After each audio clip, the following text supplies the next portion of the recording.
Hola, muchas gracias por ver este video. Como ustedes saben, cada mes, cada 15 días o cada semana hacemos una recopilación de las efemérides que presentamos día con día en este canal. Generalmente hacemos esta transmisión en vivo y la comentamos. Sin embargo, por muchos cambios que han pasado en este canal y en la vida de un servidor, lamentablemente se nos fue el tiempo y no pudimos hacer esta breve síntesis o esta recopilación del 17 al enero, febrero, marzo, abril, al 31 de mayo, por lo que me permito mostrarles esta recopilación de corrido. Espero hagan una reflexión sobre estos temas que consideramos son importantes tomar en cuenta, tienen un impacto en nuestra vida, tienen un impacto porque son asuntos históricos que son los que construyen nuestra realidad, los que mueven actualmente lo que somos, lo que vivimos, y por eso es importante la historia y por eso es importante reflexionar sobre la importancia de estas fechas específicas que conmemoramos.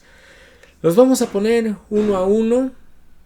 Agradeceré mucho sus comentarios, si les gusta también agradeceré que compartan este video y próximamente espero poder recopilar las siguientes efemérides del mes de junio. Como ustedes saben, estas diferentes cápsulas las escribimos entre Citlali y Ríos, entre Eduardo Galeano algunos y entre un servidor.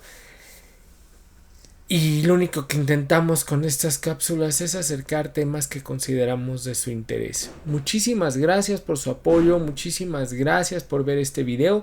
Y si les gusta, como dicen en YouTube, no dejen de compartirlo, porque para nosotros es algo muy valioso el hecho de crecer. Y la única forma de hacerlo es a través de que ustedes compartan este video, de que dejen like, etcétera. Ya se la saben. Muchas gracias, ahora los veo.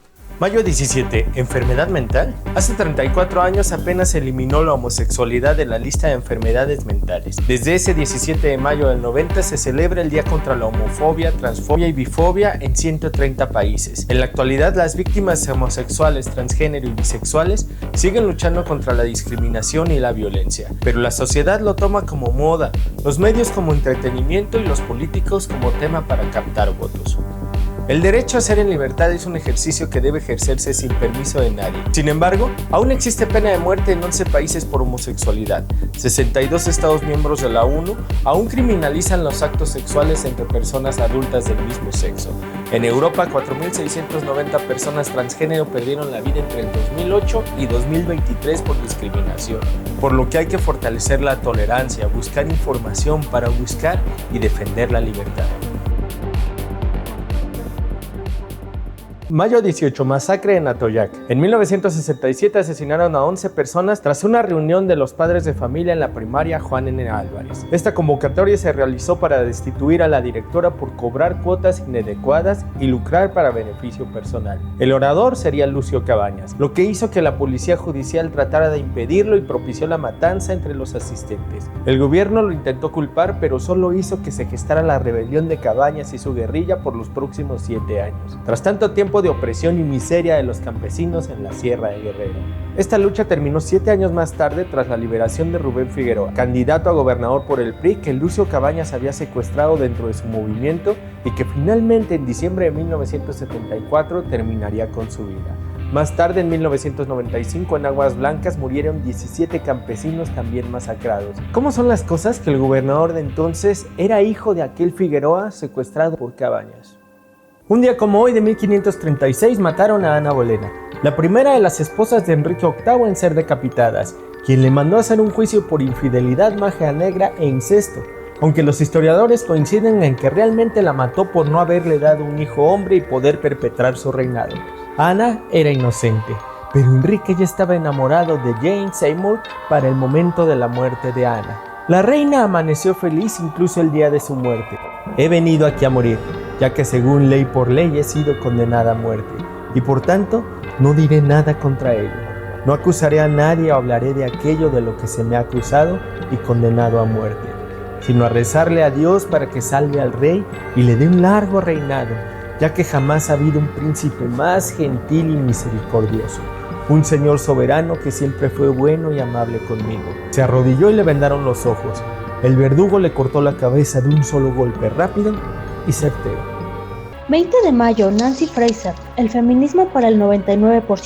Hoy festejamos el cumpleaños 76 de una gran intelectual feminista. Ella ha criticado al feminismo liberal, que ilustra como un grupo de mujeres ejecutivas que quieren llegar más alto. Esta parte importante del feminismo hizo una alianza con fuerzas que han destruido los derechos laborales y las condiciones de vida de la clase trabajadora. Ella le nombra neoliberalismo progresista. Este ha logrado seducir al ala convencional y liberal de los movimientos sociales progresistas para empeorar los estándares de vida de la mayoría. Fraser propone el feminismo para el 99%, que toma como referencia la situación vital, las demandas, las necesidades de la inmensa mayoría de mujeres, un feminismo centrado en derechos laborales, migrantes, en acabar con la violencia y apoyar a las minorías sexuales.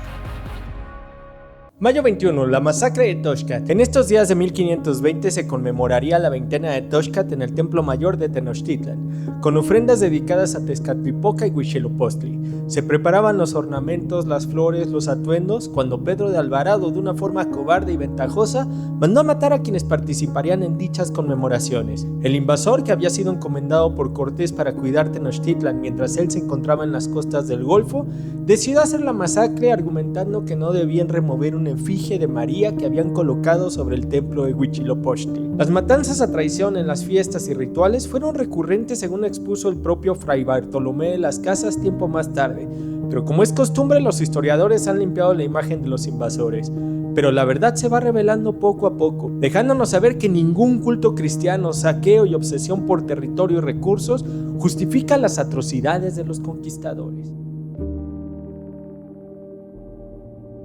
Mayo 22. Comienzo del sitio de Tenochtitlan. Duró alrededor de 80 días, donde cayeron casi 500,000 de personas. Tiempo atrás se habían ido sometiendo a las provincias que apoyaban a los mexicas. Mientras las epidemias se propagaban, Cortés buscaba aliados en Topoyanco, Colula, Huejotzingo, Tlaxcala, Jilotepec, entre otros. Este 22 de mayo comienza el asedio con bergantines, cañones, infantería y caballería.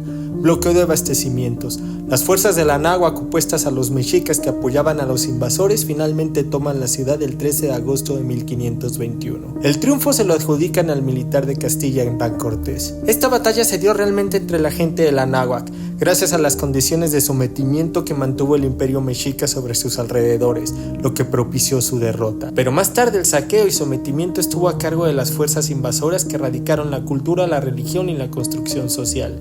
De esto hay muchas formas de contarlo, cada quien encontrará la versión que le acomode mejor.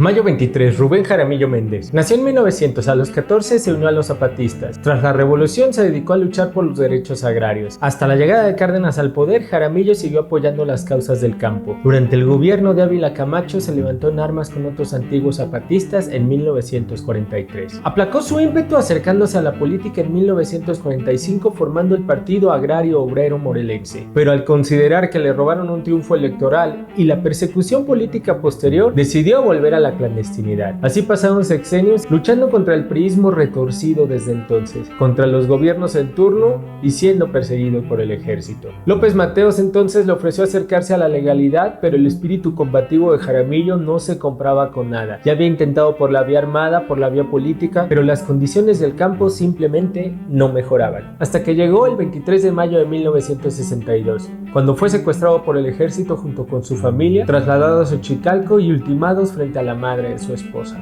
Al día siguiente, el periódico El Universal lo retrataba como un cobarde que había intentado huir. Desde entonces, los medios calumniaban a quien levantaba la voz contra los intereses del gobierno. Se culpaban unos a otros, militares, políticos, empresarios, extranjeros, etc. Su historia resonó principalmente en la izquierda de los 60s, pero sus ideologías zapatistas, sus luchas agrarias por la justicia social, creo que deben mantenerse vigentes aún en nuestros días.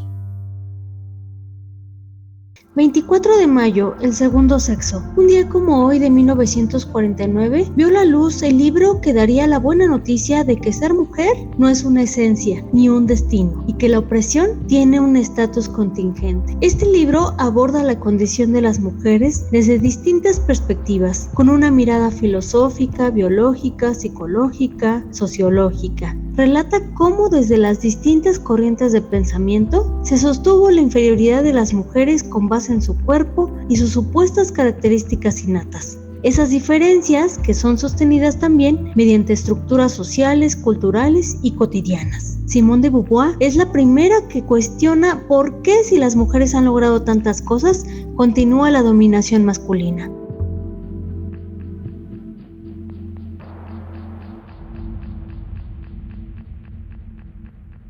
...25 de mayo, la abuela de todas las águilas. El día de hoy festejamos la vuelta al sol número 80 de una mujer de sonrisa infinita. Su nombre de nacimiento es Raquel y su nombre de tradición es Tosicuautli, que significa la abuela de todas las águilas. Dentro de la mexicanidad y particularmente en la continua tradición tezcatlipoca, ella es una de las guerreras más queridas, porque siempre danza con el corazón y nos invita a hacerlo.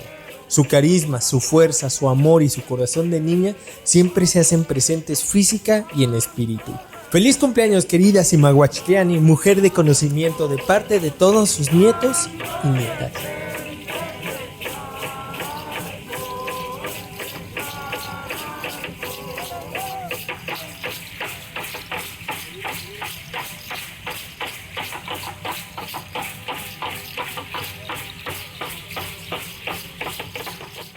Mayo 26, el día de Drácula, 1897, aún en la época victoriana. En esa época un administrador irlandés, Bram Stoker, publicó Drácula.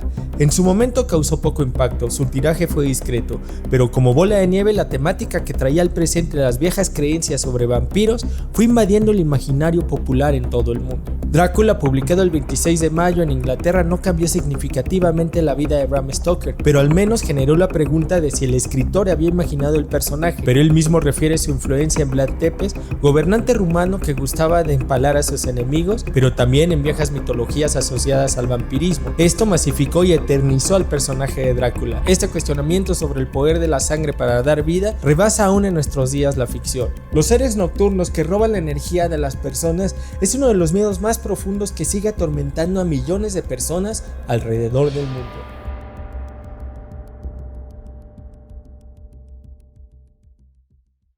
Mayo 28, Oswiecim. En el día de hoy del año 2006, el Papa Benedicto, sumo pontífice de la Iglesia Católica, paseó entre los jardines de la ciudad que se llamaba en lengua polaca Oswiecim. A cierta altura del paseo, el paisaje cambió. Y en lengua alemana, la ciudad de Oswiecim se llama Auschwitz. Y en Auschwitz, el Papa habló. Desde la fábrica de muerte más famosa del mundo preguntó: ¿y Dios dónde estaba? Y nadie le informó que Dios nunca había cambiado de domicilio y preguntó entonces: ¿y por qué Dios se quedó callado? Y nadie le aclaró que quien se había quedado callada era la iglesia, su iglesia que en nombre de Dios hablaba.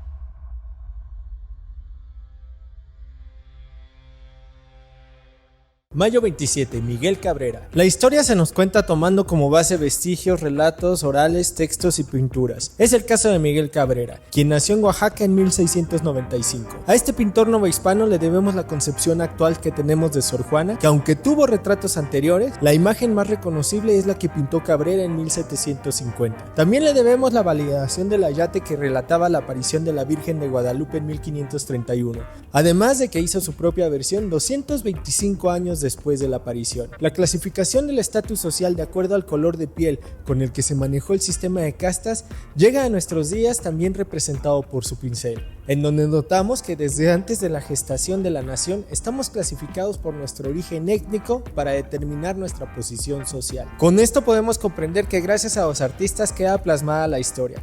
Estas obras o vestigios nos dan material que aún falta traducir y comprender para apenas intentar vislumbrar la realidad. Mayo 28, Oswiecim. En el día de hoy del año 2006, el Papa Benedicto, sumo pontífice de la Iglesia Católica, paseó entre los jardines de la ciudad que se llamaba en lengua polaca Oswiecim. A cierta altura del paseo, el paisaje cambió. Y en lengua alemana, la ciudad de Oswiecim se llama Auschwitz. Y en Auschwitz, el Papa habló. Desde la fábrica de muerte más famosa del mundo preguntó: ¿y Dios dónde estaba? Y nadie le informó que Dios nunca había cambiado de domicilio y preguntó entonces: ¿y por qué Dios se quedó callado? Y nadie le aclaró que quien se había quedado callada era la iglesia, su iglesia que en nombre de Dios hablaba. Mayo 29, la derrota de Narváez. Pánfilo de Narváez estaba bajo el mando de Diego Velázquez en Cuba, cuando este se entera de que Cortés enviaría por provisiones a España y pide que aprendan a sus procuradores para decomisar el motín que llevaban. Posteriormente, envió Pánfilo de Narváez a enfrentar a Cortés, quien al enterarse se fue acercando a su encuentro. En Zempoala finalmente se confrontan y Narváez es derrotado el 29 de mayo de 1520. Cortés incorpora a los hombres vencidos de las fuerzas de Narváez y a él lo aprisionan. La batalla entre invasores fue clave para la caída de Tenochtitlan, pues se dice que entre los esclavos de Narváez venía Francisco de Eguía con viruela. Es bien sabido que la insalubridad y las enfermedades que trajeron los conquistadores fue vital para poder derrocar a los mexicas.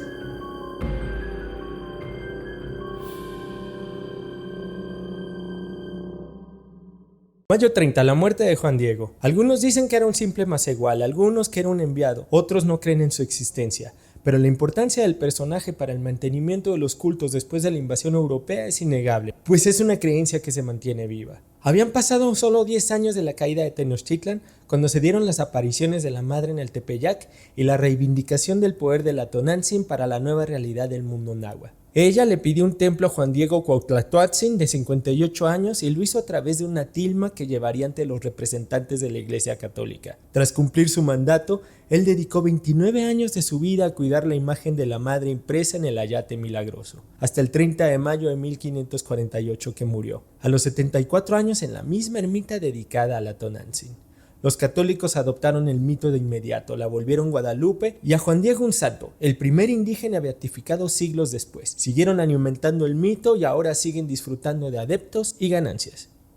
31 de mayo, Día Mundial contra el Tabaco. El tabaco es una planta originaria de América. Al principio, se utilizó con fines medicinales en contra del asma, la fiebre, heridas producidas por la mordedura de animales, problemas digestivos y enfermedades de la piel.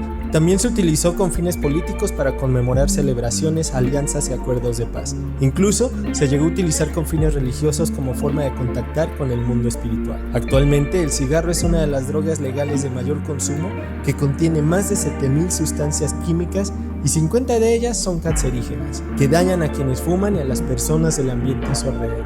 Se ha convertido en un gran problema de salud pública y en un enemigo silencioso.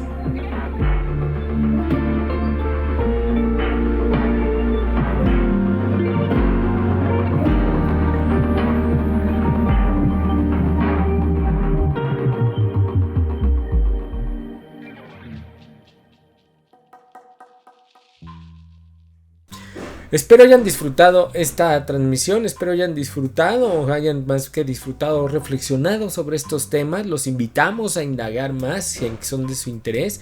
Hay mucha información de algunas cosas, hay otras cosas que están más ocultas, pero siempre es importante poner sobre la mesa algunos temas que a veces no tienen la visibilidad, consideramos adecuada.